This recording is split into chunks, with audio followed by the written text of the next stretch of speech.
Someday I'll do like a flip book of just like pop-a-top beer cans that I find in crawl spaces, because that's a very popular thing to find. Like, random soda bottles, just old, relics from things.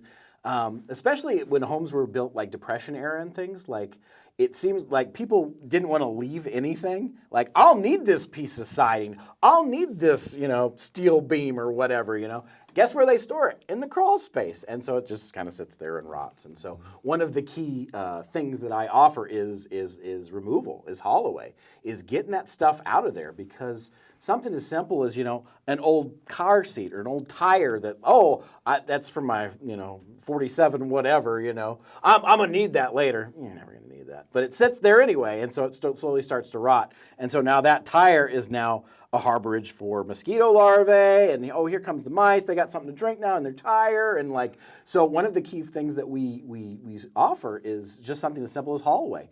Get that old insulation out of there. Get all that old stuff that you don't need, because it's just a harborage for critters and moisture and everything else. So yeah.